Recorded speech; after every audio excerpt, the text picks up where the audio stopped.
So, yeah, the last few years I've just been on medical leave from work. So, I was in my position at KPU for about 4 months. I had got a really good advising position, but because of the treatment starting and everything, I was just like, you know what, it's not going to be easy for me. I was also diagnosed at 24 and I'm turning 29 in a few months. So, to be also diagnosed at an age where, people are going out, having fun, being able to like live their lives. Like I've missed out on a lot with my friends, friends that get married, bachelorette parties and stuff. Like I can't do any of that. I stopped driving when I got diagnosed in December 2016, because I realized like I can't drive. It's not safe. I think I was driving up until that point because I was like, oh, I'm just stressed. It's okay. But then I got the answer and how serious it was. And I'm like, this is not a good idea. So actually this past year, I ended up selling my car after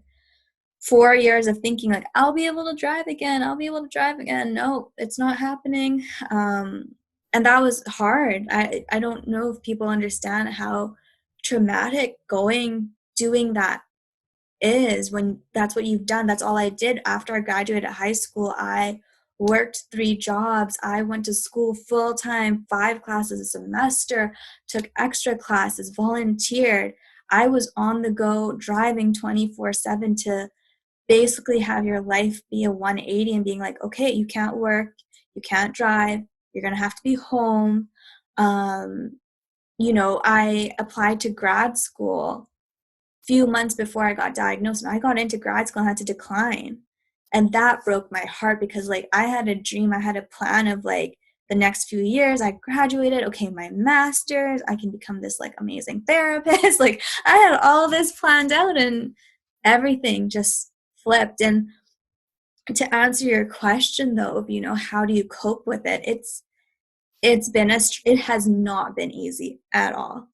I think that again, I learned through my degree, you take counseling skills courses, get the help, have a good support system. Like you learn all of it, but going through it, no, it's not easy.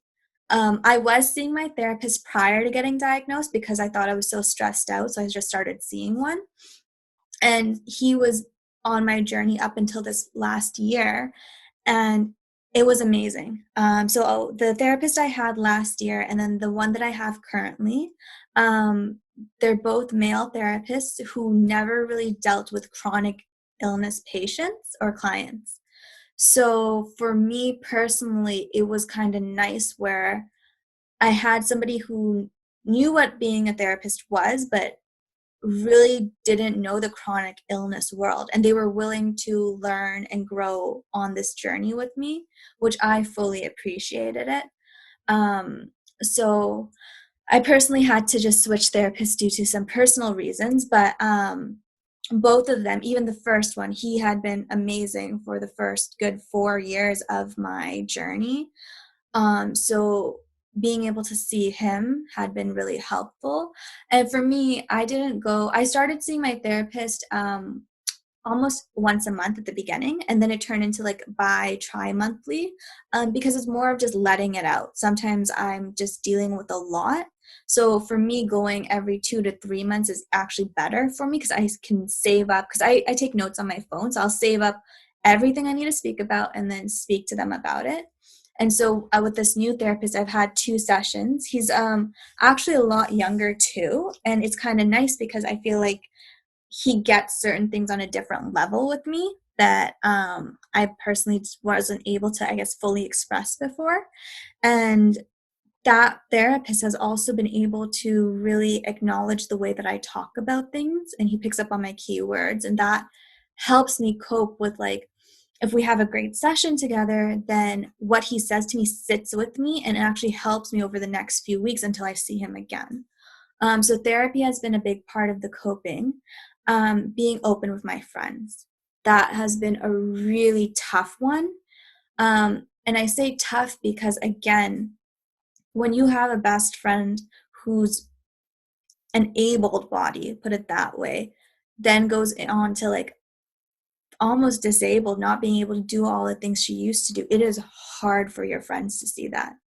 So my friend circle shrunk a lot. I really got to learn who my closest friends are, who I can rely on, who is there to understand me and know that, like, I don't need that, like, caretaker friendship. I need a friend who just gets it. One of my best friends, last year was or it was like 2019 was the first year I got to do a hike after, 4 years of not being able to walk properly and do too much. Yeah. And, you know, I didn't have to tell her, like, hey, you need to slow down. I'm going to need breaks. She kind of like just indirectly would be like, "Oh, Alicia, I think we should stop. Let's just take a break." And so I wouldn't feel bad. I wouldn't feel like, something's wrong with me, like I have to take all these breaks. No, she just did it for me and it was nice, right? So it's nice to have the friends that kind of just are able to do things like that without making me feel like, oh, she's the sick one. Something's wrong with her. I don't drink. So, am I going to go to a bar?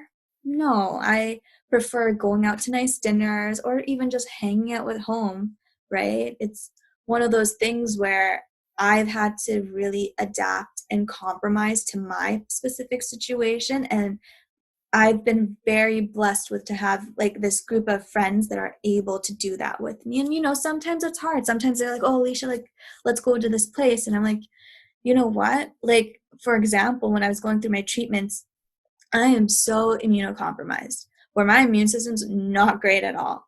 And so one of my friends was like, "Oh, let's go catch a movie." Like, we just sit there, relax. And I'm just like, "Yeah, but I think of it as this is a big movie theater that sits like 100 people. Who knows how many of them have like a common cold or flu?" And this is not even considering the pandemic. This is just in general. And I'm just like, I don't think I can do it. And thankfully, like, they understand, like, you know what? Oh, I didn't see it from that perspective. Thank you for opening up my eyes, Alicia, right? So again, to have friends like that that are so willing to understand and support me, that's been another great way for me to cope.